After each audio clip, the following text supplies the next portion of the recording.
Or if you have a money and you want to buy an estate or a house or something, if you're a foreigner, I'm sure there are regulations concerning it. So if you go through the regulation, I can be a Ghanaian and own a house in the US if I have the money to buy it and go through the necessary whatever regulations I have to follow. Okay. But the issue of, from what you were saying, he said the person said he want to build a kingdom. So for example, if you come to Ghana as an investor and then you go through the regulations, you have a local representative and you are not a citizen but you are an investor, and then you need a Ghanaian to lead you to, if you want to go into estate development, then you need a Ghanaian to front the transaction and everything. He has a shares in the company. Then you can buy maybe lands and then build an estate to rent or sell, whatever. You add up to the how do you call it?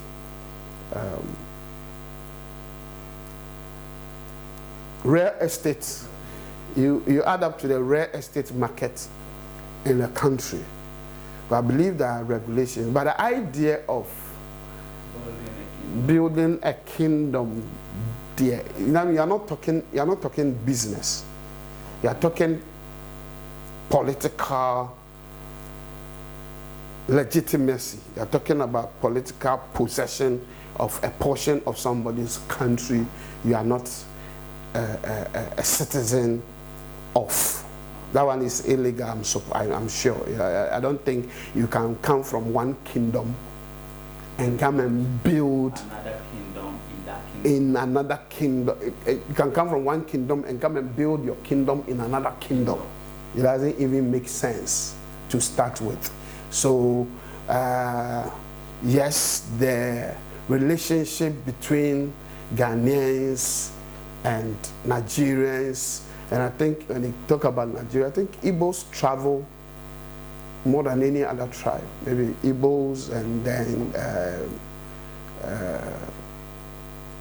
I have quite a number of friends in almost everywhere, you know.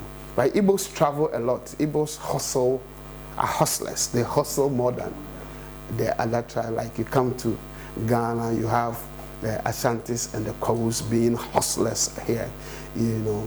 So they are very aggressive go-getters, go-getting people. I mean, I like them, you know, for that energy. But it doesn't make sense to say that I'm coming from one kingdom. Unless you go and wage war with another kingdom, and then you conquer that kingdom. You understand? You wage war with one kingdom, conquer that kingdom, then you have legitimacy and authority over that kingdom to establish whatever you want to establish there. Like Russia is waging an unfair war for me. Russia is waging an unfair war. I'm a pro-Ukraine. I don't know why. I started praying for Ukraine from day one. I mean, and yeah. So what they are doing is that if they are able to conquer the whole of Ukraine, which they won't, okay, if they are able to conquer Ukraine, then wherever they conquer, if they are allowed and Ukraine don't fight back to also conquer them, then the territory become a Russian territory. Yes. That one costs blood. It costs lives. It costs money. Other than that, no kingdom is going to cheaply allow themselves to come into their kingdom and establish your kingdom in their kingdom. But in your statement, you made mention that a tribe can build or can have a leader in a different country. Not really a tribe.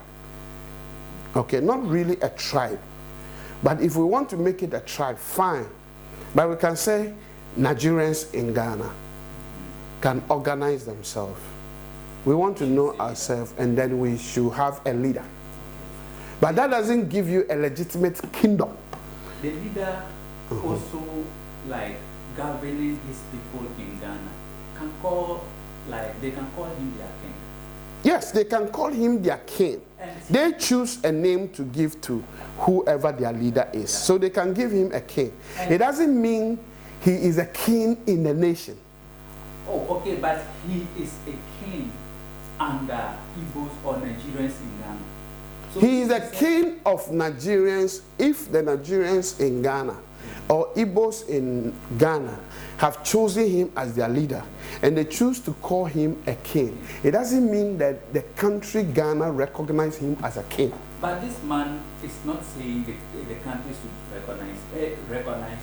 He bought a land and he said he's going to build that one purposely for his people, Igbos. So why will Ghanaians have problems with it? My point is that why should he even raise that issue? Why should he raise that issue as a news? To govern his people well. To govern his people well. You see, let me tell you.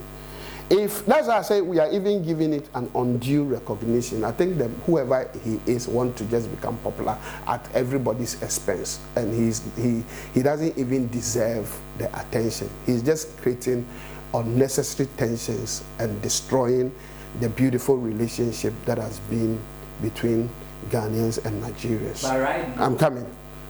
You see, if I go to Nigeria and I want to do business in Nigeria, okay, and I went through the right process to purchase a land in Nigeria and to build an estate, empire, whatever you want to call it, and I finish and I decide that Ghanaians living in Nigeria should come and live in this estate, either by buying or coming to stay there free at my own expense.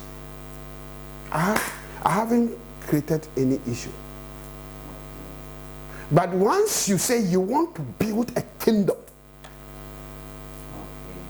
you are infringing or you are contradicting. I'm looking for the right word. You are infringing on the sovereignty of a country who have given you permission to be on their land. Is it the word kingdom? Yes, you can't build a kingdom in another kingdom. You can't build a nation in another nation. You can't become a tribe on the land of another tribe who have given you a land. So, for example, can Yorubas move to Igbo land and build an Yoruba kingdom in Igbo land? It doesn't make sense. Do you understand what I'm talking about? People from Delta State, okay, cannot move to Benin City, no matter how close they are. They are different tribes, they are different traditional areas. And so you are going to build a Delta kingdom. I've forgotten the name of some of the tribes, you know. You are going to... No, Calabas are not from Delta land.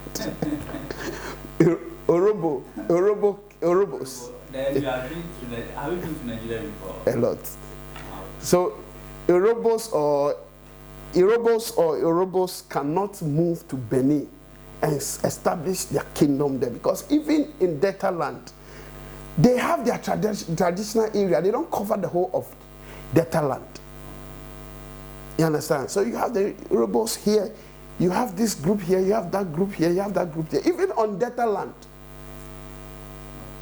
you cannot, one traditional area cannot move and establish their traditional area on another traditional area. You are creating war. You understand? So you cannot, yes, you represent Igbos in Ghana. That is fair enough. You can seek for the welfare of Igbos in Ghana. Maybe those who don't have proper work documentation, if you have it and you can help them by your connections and other things to help them to get their documentation to work permits and things like that, and how people can go through the system to become citizens if they want to be citizens. You can go through and help them. That's what that leadership, local leadership for your people is for. Not a political or a traditional possession. He is overrating himself. Okay, but you see, creating unnecessary tension and confusion between two beautiful countries. And if this thing is not stopped, it can become political issue, which is very unnecessary, because all Nigeria is not even Igbos. You understand? So why do you want to create enmity between Ghanaians and Igbos or Ghanaians and Nigerians just because you want to feel more powerful than you are? But right now, if you think he has money to become Igbo king, then you should go to the Igbo land and seek to become a king there. He is a king already. He's a king already where? At the Igbo's land in Nigeria. He said the father. How does the king of Igbo live in Ghana and he want to build a kingdom in Ghana? The father. That even make it more serious, because if you say you are a king in a traditional area in Nigeria, and you are moving to become a king of the same people here in another country, that is an act of war. Do you understand what I'm saying? That's an act of war. You're saying you want to extend your kingdom to another kingdom. That's an act of war. So maybe the person is, forgive my words, a semi-illiterate or illiterate, or he doesn't even understand what he's doing, or he's power drunk. Other than that, what you're saying is a complete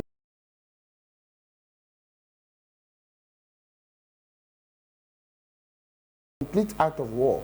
I think maybe he wants followers on social media, or he wants a social media attention, or necessarily international attention. Other than that, I mean, no, if Asante doesn't have to say that he wants to build an Asante kingdom in Accra, because he has his kingdom. Do you understand? The Achehini or Chehini doesn't need to say he wants to build his kingdom in Ghana land or Ashanti land, because he has his kingdom. You understand? So by the time you want to build your kingdom in another kingdom, it means that you don't have a kingdom. If you really have a kingdom, you'll be satisfied with your kingdom. And if he is a prince in the Igbo kingdom, because I don't know if the entire Igbo land has a recognized one king, or every traditional area of Igbo land have their own king. I don't know if the Igbos have a paramount king. I don't know. If they have a king over the whole Igbo land, okay, and that is his son, you should wait for your father to die. Oh, the father passed on. So you should go and be the king. If your father passed on, so if the father passed on, why was the kingdom not given to him? Oh, he is there, and he's representing his people here in Ghana. It doesn't make sense. That is insanity. It doesn't even make sense. It does. I'm telling you. I don't think what you're saying is true. If that's what he's saying, I don't think it's true. Listen to me. One of his videos, he made mention that his past father, even he did the father funeral ceremony last week. My point is that was the father a king of all the Igbo land? Yes. Do you know that for sure? Yes. I don't think you know that for sure. I know that for sure. He said it. No, I'm not talking about what he said. He said. I'm talking about what research.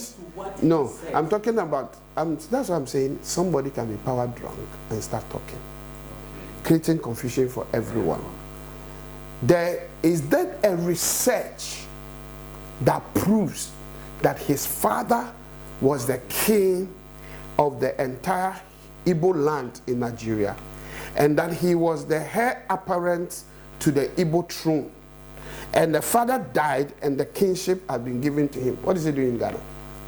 To become an Igbo king, the Igbo is a very big and solid tribe.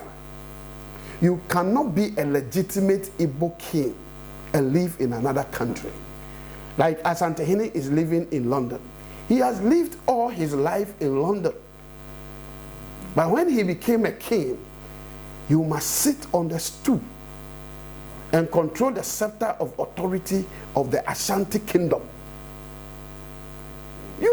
Can you imagine the Asantehene stooping low to go to Nigeria and say he wants to build an Ashanti kingdom in Nigeria? So he's staying in Nigeria for how long? Fighting with Nigerians and creating issues that he has been given a land in Nigeria. So he wants to build an Ashanti kingdom in Nigeria.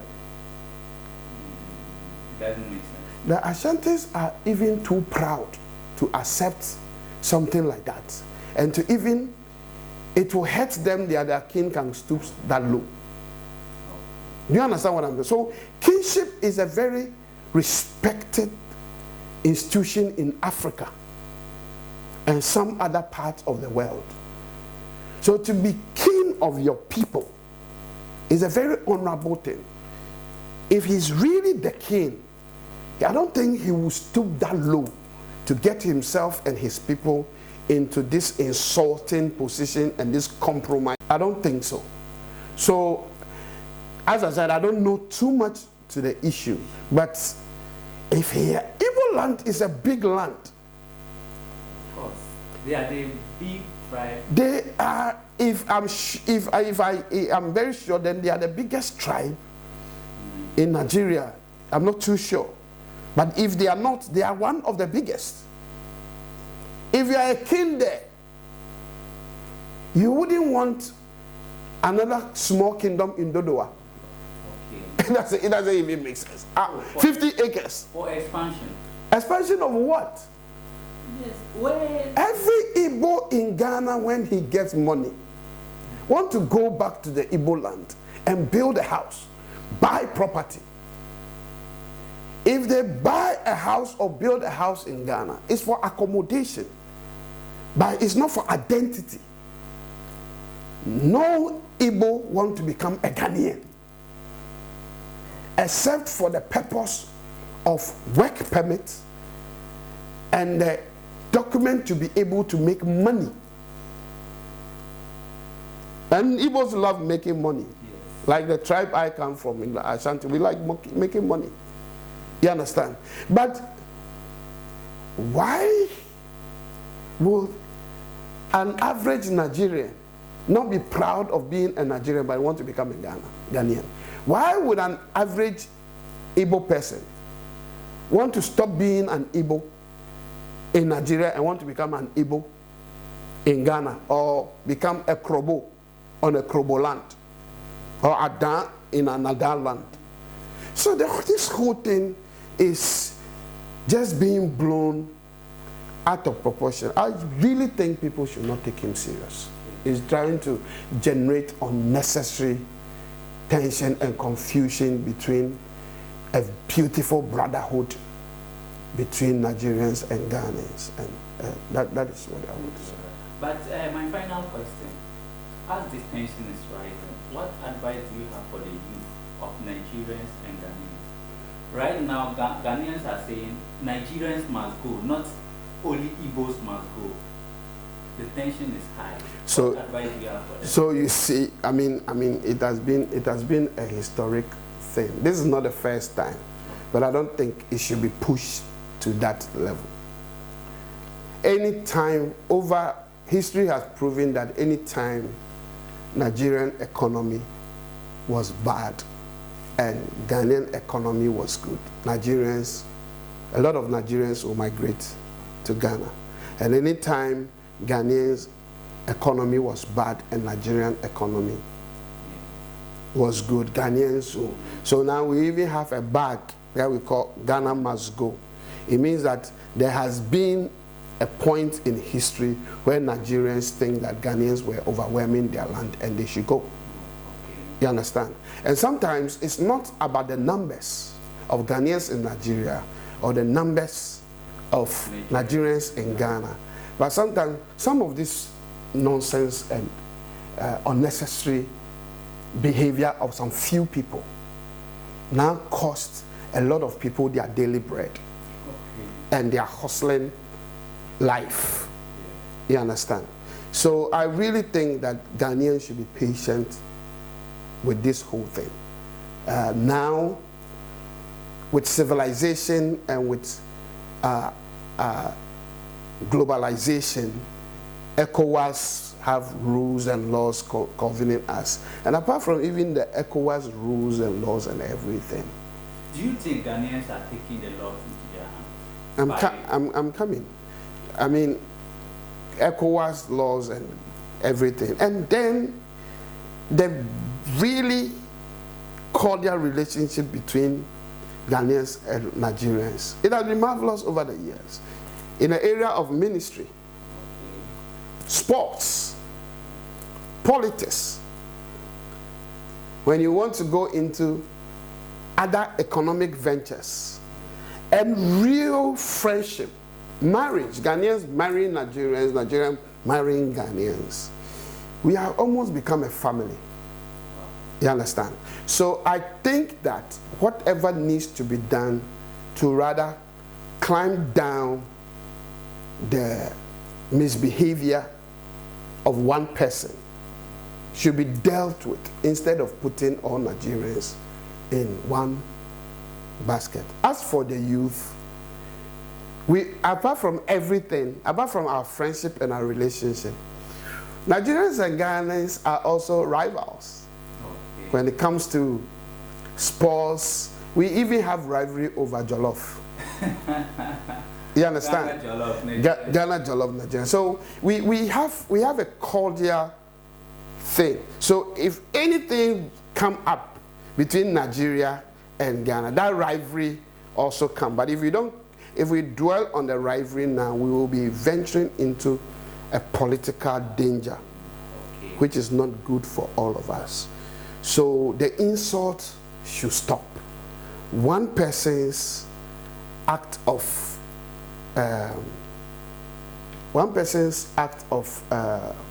lack of knowledge and lack of understanding of how things should work should not jeopardize this beautiful relationship that I have. So I really don't want to see Ghanaians attacking Nigerians. Let's not get ourselves into this xenophobic act that we see in other countries. We don't hate Nigerians. I don't think Nigerians hate us. You understand?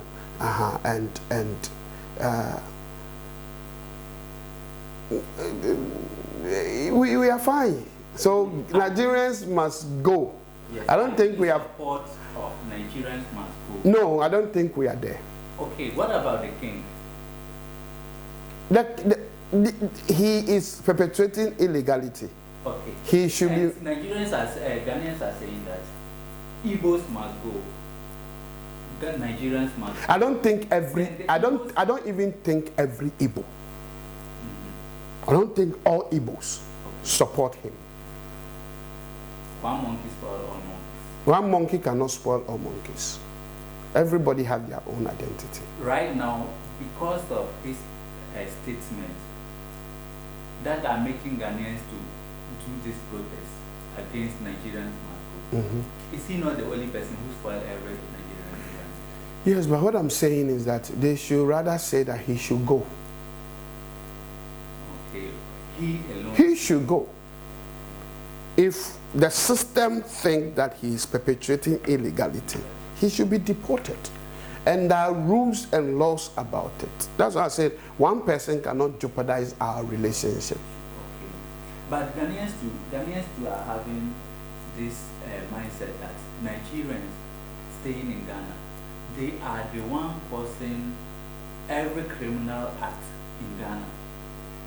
They are the one, when it comes to stealing, armed robbery, rape, prostitution and stuff, they are Nigerians. So that attitude of Nigerians, they don't like. I don't know. That's why they combine. Okay, so I don't know the statistics. Okay, I'm not an expert in that. Okay, but we can say that criminal records of Nigerians are being high in a lot of countries. You understand? But I don't think that Nigerians are the only criminals in Ghana. Okay. I don't know the statistics of Ghanaian crime as relating to Nigerians who are involved. You see, Nigeria is a big population. Yes. So when you take a percentage of maybe 30 Ghanaians, I'm not accurately giving you a proper statistic, but from my own imagination, if you take about 30% of Ghanaians involved in something, and you take about 5% of Nigerians, like Nigerian whole population, involved in the same thing, the 5% in numbers may outweigh of Nigerians may be more than the 30% of Ghanaians. So whatever Nigerians get into, their population is more. If they are into music, they have a huge population of musicians. If they are into acting, they have huge population into acting. So if they go into crime, definitely they will have a huge population into crime. But we can't say that until Nigerians came to Ghana, there were no thieves in Ghana. There were no murderers in Ghana. Maybe they are coming and also getting themselves, some of them, not all of them, getting themselves into that kind of thing have increased because maybe they have a bigger number in that area. It can be correct, but it doesn't mean all Nigerians are criminal. There are Nigerians in Ghana doing legitimate business, doing legitimate work. Whatever you do, you get bad nuts. We have Chinese in Ghana who are involved in destroying our water bodies and our lands. You understand? If we are not saying China must go, because we think what we are benefiting from Chinese government as a country is high, we can't sack our brothers. You understand? So let's look for those who are involved in crime, arrest them, imprison them. If we don't want to imprison them, repatriate them to go back to their countries. But we can't put all of them in one pool and say, go. I have some wonderful Nigerians in my life, and I thank God for their life. You understand? And I have more wonderful Ghanaians in my space more than Nigerians, because this is where I work. This is where I do ministry. You understand? So, and I have experience of bad Ghanaians too, even in my own land. You understand how the thing works? So we should be patient. The youth should be very patient. We should not just look at our rivalry in terms of football and things like that and make it Nigeria is better, Ghana is better, Nigeria is better. This one can be dangerous. Where we are treading now, and you said there is a demonstration. I'm not following the whole thing. For me, I don't think it merits the attention. The first time I heard it, a friend of mine had to call me from South Africa and said, but how are you people allowing a foreign king to come and establish a kingdom in Ghana? I said, what? What are you talking about? Then he said this, that. I said, I don't think anything like that is going on. I mean, he said, but we are in South Africa. We have heard it, and South Africans are angry. And I said, okay, you guys have your own issue with Nigerians. Your issue with Nigerians are not our issue with Nigerians. But I will find out the detail of what is happening. Yeah, and I think it's one man just trying to mess all of us up. And we are making him too popular. Apostle, thank you for your time. But on the 19th of July is the protest. That is at the Independence Square. You can join us there. But Apostle, are you part of the protest? I have to go. I'm not supporting Nigeria must go. I'm not supporting anything. I'm going there for my video. To cover, okay. For the coverage. For the coverage. Okay. But that is on the 19th. I have to announce it. You are doing the last one. Okay, Apostle, what advice do you have for my people? As the attention on my page, the comments are marvelous. Like, people are very angry. Ghanaians angry, Nigerians, all of them. That's what I'm saying. So what I'll have to tell us is that, listen to me, our relationship as Ghanaians and Nigerians go way over the expectation and the vision and the ambition, let me say the ambition of one person. You understand? We don't know what he wants, but then we should be patient.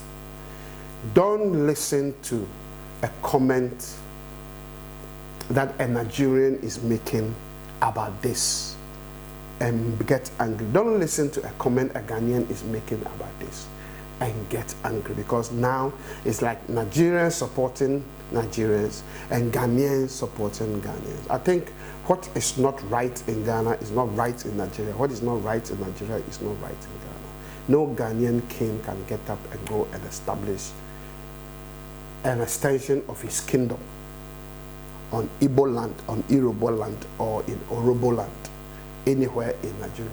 It's insane. It's an act of war. Okay, and now the war is not taking guns and taking ammunitions and fighting ourselves, but now he has put us into a social media war, and this thing can create hatred for ourselves unnecessarily. And the person is rich. Somebody who can say he can build a kingdom is rich, and then people are here in Ghana, Nigerian brothers and sisters, young people, hustling for their food, and somebody who have made it big in life already is trying to mess everybody up. Now, if a Nigerian, we get to a point that a Nigerian in Ghana is going to look for a job and say, we can't give you a job because you are Igbo, or you are this, or you are Nigerian. And then Nigerian also begin to act the same way. It's not going to help us. In the movie industry, we are bonded together. In the music industry, we are bonded together. In economic and political space, we are very close. Sports, we are very close. We have come this far. Let's not allow any individual with overrated and exaggerated ambition mess all of us up. So let us be patient on social media. Nobody should be able to create war between Nigerians and Ghanaians, Igbos and Ashantis, or Gans, or anyone, and mess us up on social media. So cease fire, okay? Cease fire, and let us continue enjoying our beautiful relationship. In our church space, I have a lot of Nigerians in our churches in Ghana loving God and doing marvelously well. You have a lot of Ghanaians in churches in Nigeria doing well. I've seen Ghanaians who have established mega churches in Nigeria, and I've seen Nigerians who have established mega churches in Ghana, building our spiritual and our moral life here and there. So ceasefire. Let's us love ourselves, as somebody said. Let love lead, okay? And let us stop fighting. God richly bless you. Thank you. Oh, thank you, Apostle. Thank you for your time. I'm sure this advice will let everyone calm down. We are not fighting. We are brothers. Ghana, Nigeria, we have been brothers since. So let that love reign. Thank you.